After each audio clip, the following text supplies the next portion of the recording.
Bien, bonjour à tous, bienvenue à l'émission de scène, donc depuis le Mélilot-Théâtre. Donc, ici, nous sommes dans la salle de répétition du Mélilot-Théâtre, qui est aussi le siège de la Fédération française du théâtre amateur.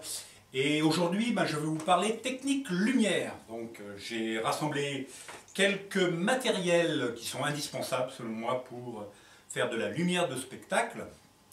Je vais vous parler du commencement, quoi. Pourquoi éclairer une scène, pour qu'on voit quelque chose, quoi, hein. Bien souvent, la salle est noire, c'est la nuit, donc il faut éclairer. Alors comment ça se passait avant qu'il y ait de l'électricité? On utilisait des bougies. Alors on en mettait autour de la scène, on en mettait à des endroits judicieusement placés pour pouvoir éclairer tant bien que mal. Et puis les bougies avaient une certaine durée de vie. Et quand la bougie était consumée, eh bien, c'était le noir. Donc ce qui se passait, c'est qu'il fallait changer régulièrement les bougies. Et c'est comme ça que les pièces ont été découpées en actes, pour faire des entr'actes qui permettaient d'avoir le temps de changer les bougies pour repartir sur à nouveau un certain nombre de dizaines de minutes, en général une demi-heure. Donc c'est pour ça que les actes font bien souvent une demi-heure dans les pièces un peu classiques. Et donc on a des entr'actes. C'est pour ça qu'on mélangeait les entr'actes. Ce n'est pas uniquement pour reposer le spectateur, l'inviter à la buvette ou bien reposer même les comédiens. C'était avant tout un problème technique de lumière. Alors comment ça se passait une fois qu'on a eu de l'électricité? Eh bien, on a commencé à éclairer avec ce genre de truc, quoi. Alors, pas forcément une lampe de chantier comme ça, mais une ampoule de ce type-là. Donc ça, c'est une ampoule tout à fait classique. Donc, voilà. Alors, c'est les anciennes ampoules, c'est les ampoules à filament, à incandescence. Parce que si on utilise des lampes basse consommation, ça marche un peu moins bien. Donc il faut que ça soit graduable. Donc c'est marqué en général si les ampoules sont graduables ou pas. Si vous utilisez ce genre d'ampoule, alors en général ça peut être une baladeuse, hein, parce que ça peut très bien être sur un chantier. La scène de la pièce se passe sur un chantier.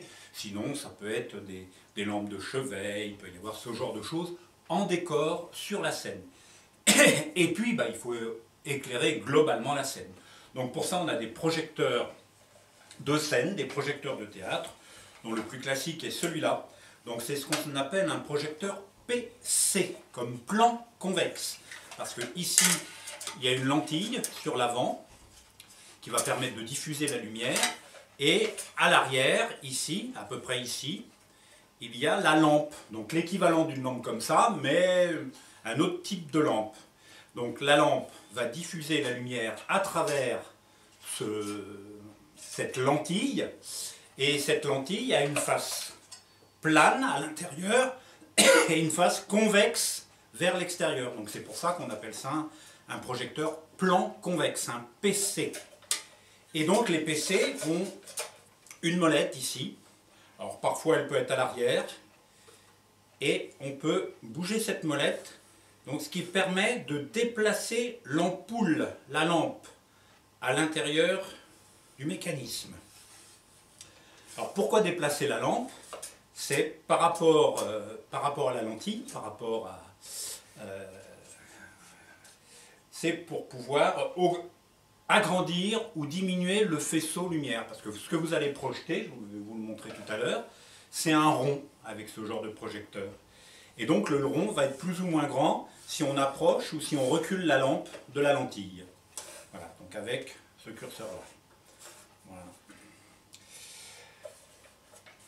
Et donc ça, ça se branche sur l'électricité, bien sûr, hein, du 220. Et puis, il y a différents types de puissance de lampe. Donc celle-là, pour ce projecteur-ci, c'est des lampes de 500 watts, hein, donc 500 watts quand même, hein.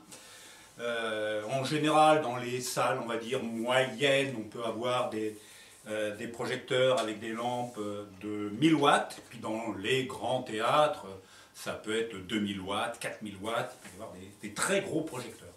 En général, dans les petites salles polyvalentes, on est sur des projecteurs de 500 à 1000 watts. Voilà, donc ce type de projecteur. Donc on a ça, ce type de lampe sur la scène, hein, pour pouvoir éclairer depuis la régie sur la scène. Et puis on a ce type de projecteur, les deux se branchant sur du 220. Alors, soit on les branche direct. Si on les branche direct, qu'est-ce qui se passe? Allez voir. Si je branche ça directement sur le secteur, voilà, je vais vous éblouir, mais on a 500 watts qui s'affichent. Même chose ici. Là, on a là quelques... Ça doit être une lampe de 50 watts, celle-là, je pense, 100 watts classique. Hein. Donc parfois, on veut aussi que la lumière ne soit pas tout le temps éteinte ou tout le temps allumée, c'est-à-dire d'avoir à brancher comme ça. Et puis ce qu'on veut, c'est pouvoir faire varier cette lumière. Donc ne pas avoir ici les 500 watts d'éclairage, mais éclairer en gros à la moitié ou au quart, avec une graduation. Donc pour graduer comme ça, on utilise le même système qu'on a sur les halogènes qui sont sur pied. Vous savez, on a une petite molette au sol comme ça, et puis on bouge cette molette-là pour éclairer ou pas, pour éclairer à moitié, etc. Donc c'est le même principe qu'on va avoir, on va graduer la lumière. Et donc pour graduer la lumière, on va avoir besoin d'un matériel qui s'appelle un gradateur ou bloc de puissance. Alors comment ça fonctionne?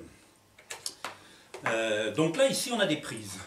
Alors ça ressemble à un multiprise. Hein. Voilà, on branche ça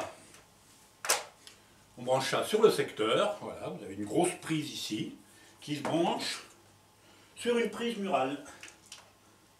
Voilà, qui se branche sur le secteur. Et ici, vous avez des groupes de prises. Donc ici, on a 4 groupes de prises. Donc là, en fait, il y a 2 prises, c'est une multiprise ici. Là, on en a une deuxième, une troisième et une quatrième. Et les 4 sont indépendants. C'est 4 circuits séparés. Donc on va pouvoir brancher, par exemple, le premier projecteur ici, notre PC, sur le premier groupe de prises. Notre lampe, ici, notre lampe baladeuse, je vais le brancher sur le deuxième groupe de prises. Et on va pouvoir commander séparément l'allumage du PC ici et l'allumage de la baladeuse. Alors, je vais le tourner de l'autre côté pour pas que ça soit en face de la caméra et pour pouvoir éclairer un peu plus. Alors voilà, donc là on a fait un branchement physique sur notre bloc de puissance, sur notre gradateur. Alors par contre, il faut quelque part lui commander le lancement de la lumière pour ce gradateur-là. Donc il va falloir qu'on ait un élément qui commande ça. L'élément qui va commander ça s'appelle une console lumière, et qui se branche avec un câble que j'ai ici. Donc vous allez brancher côté console, et vous allez avoir un câble de ce type-là, donc avec 3 connecteurs ici ou 5, ça dépend un petit peu des équipements et des câbles. Et vous allez nous brancher ça ici. Donc on fait ce qu'on appelle un lien DMX. Donc ici, vous partez de la console lumière et vous arrivez au gradateur et vous rentrez en entrée pour le gradateur. Donc vous êtes en sortie sur la console et vous êtes en in vers le gradateur. Et ici, vous avez une sortie out qui permettrait d'aller vers un autre gradateur. Donc là, on commande les circuits de 1 à 4. Si on met un autre gradateur à côté, on peut commander les circuits de 5 à 8, par exemple, si on a des gradateurs 4 voies. Alors ça, c'est vraiment un tout petit gradateur, hein, c'est un gradateur qui peut être transportable, hein, et qui se branche sur des prises classiques, mais dans les salles de spectacle, vous avez des plus gros gradateurs, parfois en triphasé, qui peuvent se brancher sur du 380 volts. Là, on est sur du petit gradateur qui peut être utilisé à domicile, par exemple. Donc voilà, donc là j'ai mon câble qui va aller vers la console lumière, et là je vais tout de suite passer, alors je vais vous projeter aussi, je vais vous intercaler dans la vidéo la vue d'une console lumière telle qu'elle peut être, telle qu'on peut avoir au Mélilothèatre, donc il y a quelques mètres ici dans la salle de spectacle, ou bien maintenant, pour remplacer cette console lumière physique, on peut travailler sur ordinateur. Donc pour ça, il faut qu'on ait quelque chose qui se mette entre le gradateur et l'ordinateur. Donc ça va être un boîtier USB d'un côté. Donc là, ici, on a le câble USB pour aller vers l'ordinateur. Et de l'autre côté, on a le câble DMX pour aller vers le gradateur. Donc là, quand on branche tout ça, ben on a la chaîne depuis l'ordinateur, le petit boîtier DMX et le gradateur. Et derrière, on a nos deux projecteurs qui sont connectés. Donc là, je vais passer côté de l'ordinateur pour vous montrer le logiciel. Donc on doit utiliser un logiciel spécifique.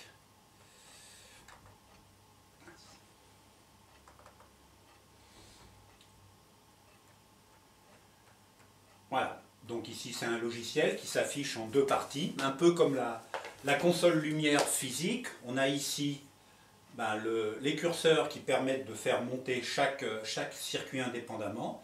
Et en dessous, là, on va avoir les programmations des différentes scènes. Donc si là, par exemple, je monte le circuit 1, j'allume, vous voyez là-bas, le PC. Alors je vais passer devant et je vais vous montrer ce que ça donne si on fait varier la petite molette en dessous dont je parlais tout à l'heure. Donc là, j'ai un rond, et là, si je bouge, j'ai un rond plus petit ou j'ai un rond très très grand. Donc on peut faire varier la taille de ce rond. Donc là, je vais le mettre un peu grand pour éclairer un peu largement la scène. Donc là, il y a une ombre parce que j'ai une table devant. Je peux le monter un petit peu. Voilà, donc là, j'ai envoyé le premier circuit, le 1, et je vais monter aussi le 2. Donc, à la souris, je monte le 2. Voilà, et là, j'éclaire donc aussi un petit peu moins. Voilà, donc on peut graduer l'éclairage de ça. Et donc si vous faites ça avec des lampes basse consommation qui ne sont pas prévues pour, vous allez faire claquer la lampe en faisant varier l'intensité du courant ici. Donc là, voilà, je le mets là. Et puis ça peut être une séquence lumière que je vais enregistrer. Donc je vais faire ce qu'on appelle un record. Celle-là, je vais l'appeler... On lui donne un nom, je vais l'appeler S1, comme scène 1, et je l'enregistre. Et donc elle apparaît ici dans ma liste des scènes.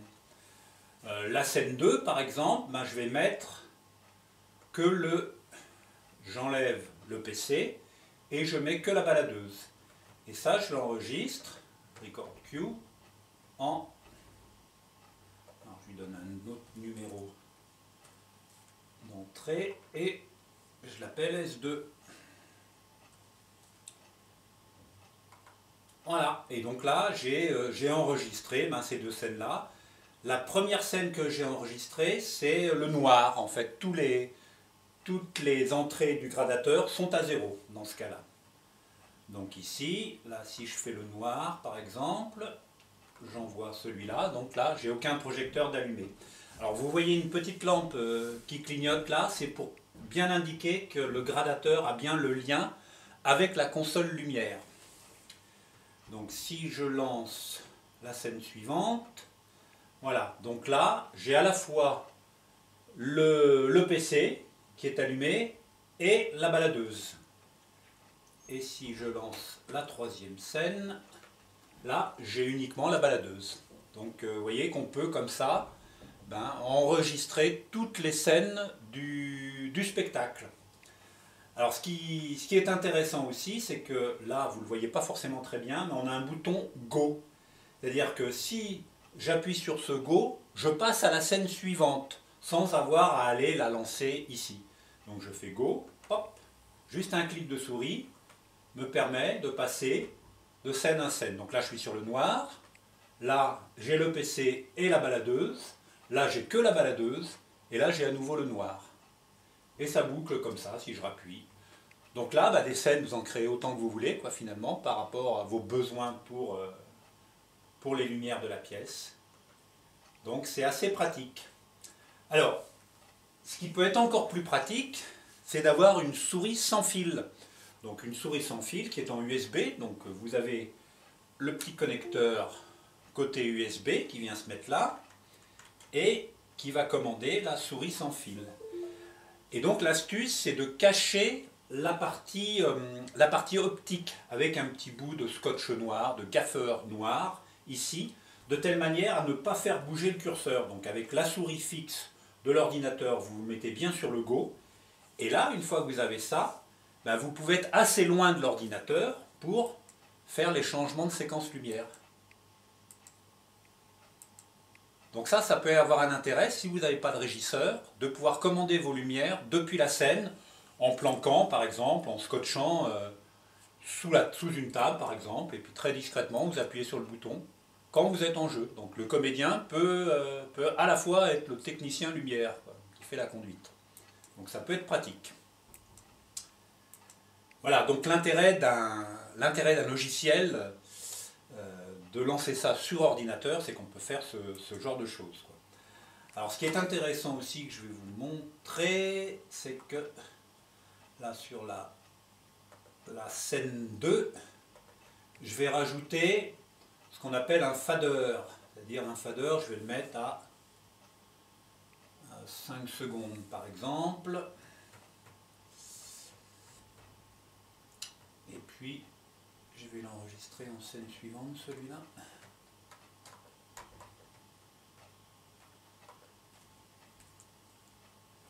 S3.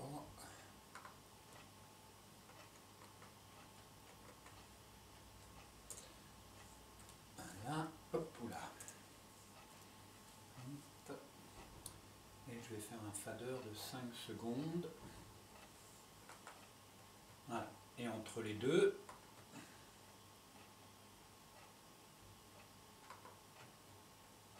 je vais remettre un noir entre les deux dernières scènes. Voilà. Et donc j'ai un fader de 5 secondes à la dernière scène. Donc si je pars...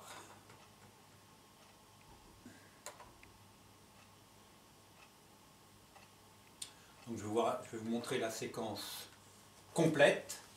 Donc là je suis avec ma souris sans fil. Je suis sur le premier noir, donc la première scène enregistrée. Je passe à la deuxième qui est PC plus baladeuse. La troisième qui est que la baladeuse. La quatrième qui est un noir. Et la cinquième, vous allez voir, vous voyez la lampe, la baladeuse s'est allumée progressivement. Donc par rapport à la durée que j'ai paramétrée pour ce qu'on appelle le fader, qui est de 5 secondes. Donc c'est en 5 secondes qu'elle va passer de 0 à la valeur indiquée, là, qui est à peu près 40%. La lampe est allumée à 40%. Donc je recommence. Donc je suis sur le noir. PC plus baladeuse. Noir. Non, baladeuse. Noir. Et 2, 3, 4, 5. Voilà, sur 5 secondes. Donc vous voyez la puissance de la chose pour pouvoir faire des lumières de manière assez sympathique. Alors, je vais vous montrer maintenant, je vais éteindre ça, je vais vous montrer maintenant un autre type de projecteur qui est arrivé ces dernières années, qui est ce qu'on appelle un par à LED. Alors un par, qu'est-ce que c'est?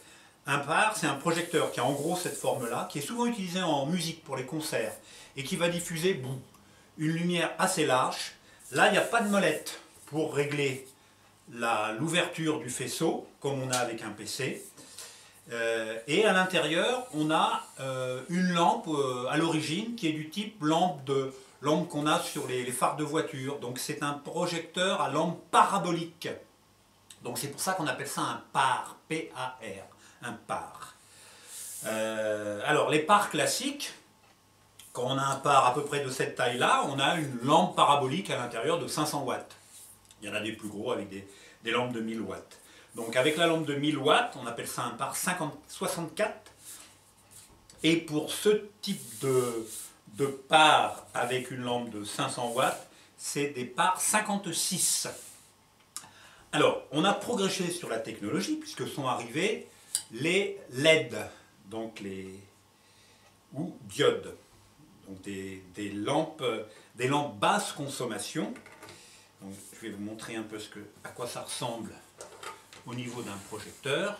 Donc au niveau d'un projecteur, vous avez une multitude de petites LED, de petites lampes ici, de petites ampoules. Alors pourquoi on en a autant? Pour pouvoir mieux diffuser la lumière. Et puis chaque lampe va avoir une couleur associée. Alors qu'ici, on n'a qu'une seule couleur finalement. Pour un projecteur de type PC, comme pour celle-là, c'est la couleur de la lampe. Sur les PC, on a la possibilité, sur le devant, de mettre un petit cache, de mettre un filtre de couleur. Donc ici, on a un porte-filtre, et on met ce qu'on appelle une gélatine de couleur. Donc elle peut être rouge, vert, bleu, jaune. Et vous mettez ça devant la lentille. Voilà. Mais ça, vous l'avez une fois pour toutes. C'est-à-dire qu'au début de votre pièce, le projecteur, il éclaire en rouge. À la fin de la pièce, il éclairera en rouge. Il ne peut pas changer de couleur. Alors que ça, avec un parallèle, vous allez pouvoir changer de couleur. C'est-à-dire que vous allez pouvoir commander l'allumage que des lampes rouges, pour avoir un faisceau rouge, ou que des lampes bleues, ou que des lampes vertes. Donc nous avons du rouge, vert, bleu en termes de couleurs. Si vous allumez toutes les couleurs, vous allez avoir un semblant de blanc, puisque ça va être un mélange de tout. Donc je vais vous montrer ce que ça peut donner. Donc je vais éclairer, là, pour que ça soit plus visible, je vais éclairer le gradateur. Donc vous allez voir la lumière du par sur le gradateur. Alors ce qu'il faut savoir aussi pour la commande de ce type de matériel, c'est que vous n'allez pas brancher ça direct sur le gradateur, puisque sinon vous allez pouvoir soit l'allumer, soit l'éteindre, mais vous n'allez pas pouvoir commander ces différentes couleurs de lumière.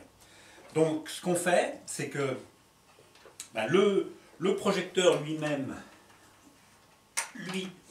il va être branché sur le secteur, directement sur le secteur, donc celui-là, directement sur le secteur, et quand vous le branchez, il fait un flash, et rien ne se passe, il ne s'allume pas. Lui, il va avoir un gradateur interne. Donc là, on a un gradateur avec 4 voies, bien séparées. Là, en gros, on a un gradateur avec une voie. Donc il va avoir une adresse. Mais en fait, il va en avoir 4 des adresses. Parce qu'il va y avoir une adresse pour lui dire tu t'allumes ou tu t'allumes pas, tu t'allumes à 50%. Donc on gradue cette première adresse. Et puis il va y avoir 3 autres adresses, donc 3 autres curseurs sur notre console lumière pour envoyer du rouge, du vert ou du bleu. Donc le général, et puis le pourcentage de rouge, le pourcentage de vert et le pourcentage de bleu. Donc vous allez voir ce que ça donne. Donc il faut 4 entrées sur une console lumière. Donc c'est pour ça que si vous avez une console lumière physique, ça consomme beaucoup de circuits, quoi, ce type de projecteur. Sur un ordinateur, en fonction du logiciel, vous pouvez monter très très haut en termes de nombre de circuits possibles. Vous êtes limité avec le boîtier à 512 circuits possibles configurables. Après, ça dépend du logiciel que vous utilisez. Donc je vais vous montrer ce que ça donne. Ici, je vais créer donc une nouvelle entrée, une nouvelle scène lumière. Et donc là, lui, je l'ai paramétré. Donc lui, il est paramétré de 1 à 4 au niveau des adresses DMX. Et lui, il est paramétré à partir de 5. Donc il va utiliser les adresses 5, 6, 7, 8. Donc le 8 étant le général, le 5, le rouge, le 6, le vert, et le 7, le bleu. Donc si j'allume le 5, il ne se passe rien. Si j'allume en même temps le 8, là il affiche le rouge. Et donc là, je remodifie le rouge, je fais varier mon rouge. Donc là, je mets le rouge à plein. Si je baisse le 5 et je monte le 6, vous avez du vert à la place. Je ne sais pas si c'est très visible à la vidéo. Et le 7 sera le bleu. Donc je vais vous afficher le rouge, ce qui est le plus visible à la vidéo. Donc voilà, donc là on affiche un rouge. Donc ça, je vais l'enregistrer en scène suivante.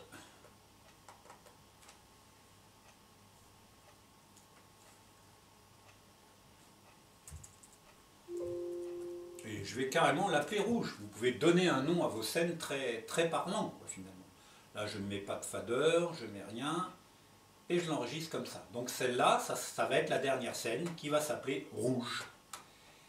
Et donc maintenant, si je lance l'enchaînement de toutes les scènes,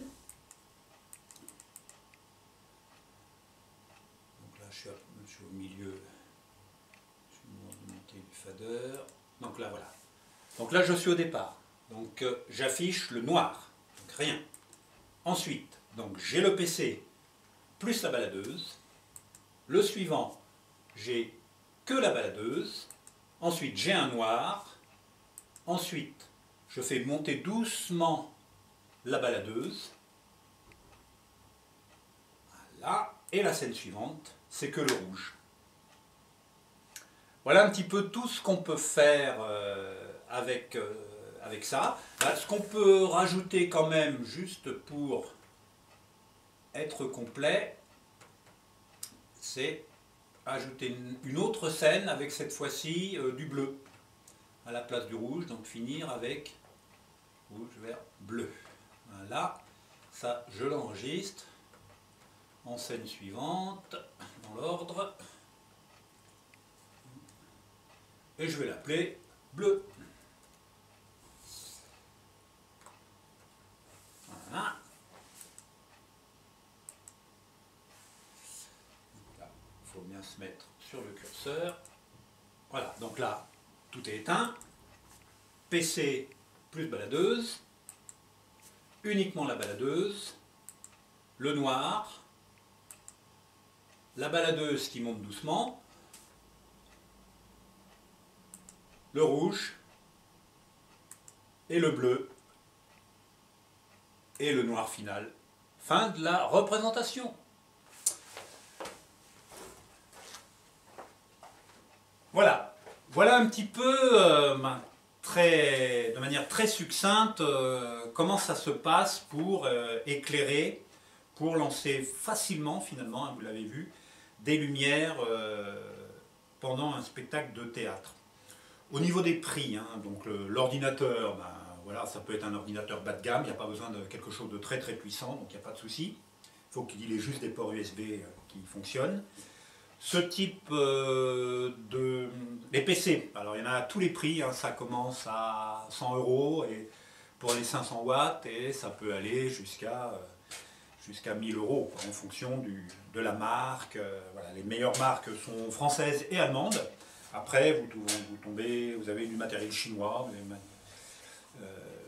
du matériel asiatique qui est un peu moins cher, mais un peu moins bien, qui résiste moins, c'est-à-dire que les lampes claquent plus souvent, quoi. Donc voilà.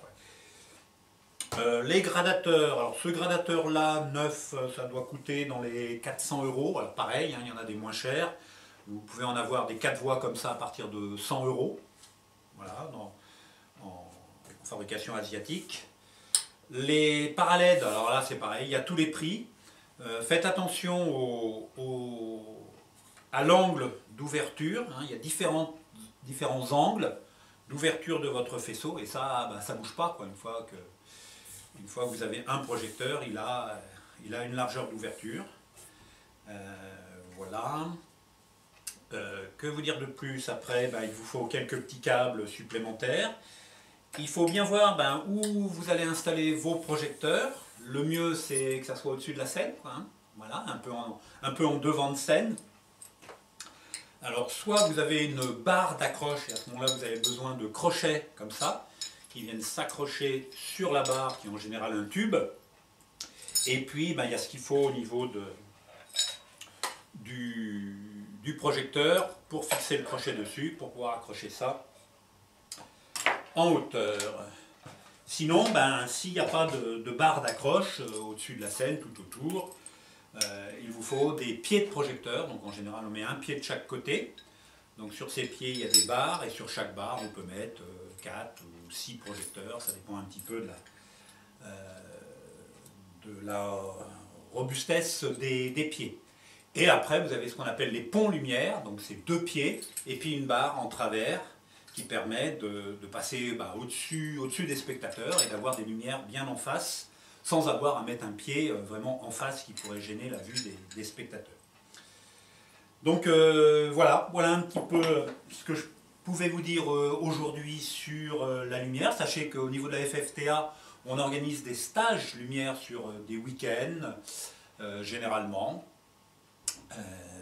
Donc ils sont accessibles voilà, aux personnes en charge de la technique au sein de leur troupe. Donc on montre plus dans le détail les différents matériels, on explique un petit peu la sécurité électrique aussi de tout ça, ce qu'il faut faire attention, comment on va brancher cet ensemble-là, comment on programme déjà les adresses des différents gradateurs et par LED. Et puis voilà, qu'est-ce qui se passe sur l'ordinateur? Ah oui, ça, je ne vous ai pas donné le prix de ce petit boîtier-là, donc c'est une centaine d'euros, ce boîtier. Une console lumière elle-même, c'est, on va dire, à peu près dans les mêmes prix, quoi. Le minimum, c'est dans les 100 euros, quoi, pour avoir une console digne de ce nom. Ça dépend combien de voix vous avez sur la console, quoi, combien il y a de curseurs à monter, comme ça. Voilà en gros ce que je voulais vous dire. Eh bien, entraînez-vous bien, quoi. En attendant d'avoir à nouveau l'autorisation de jouer dans des salles, on peut déjà s'entraîner un petit peu avec le matériel que l'on peut avoir. Et puis voilà, renseignez-vous pour savoir si des stages sont organisés dans votre région sur le site ffta.cdutheatre.fr. Et n'hésitez pas à nous envoyer un mail à ffta@cdutheatre.fr si vous voulez qu'un stage soit organisé spécifiquement dans votre région, pas très loin de chez vous. Si vous pouvez regrouper quelques personnes intéressées, voilà, on peut tout à fait organiser un stage. Voilà. Portez-vous bien et à la prochaine.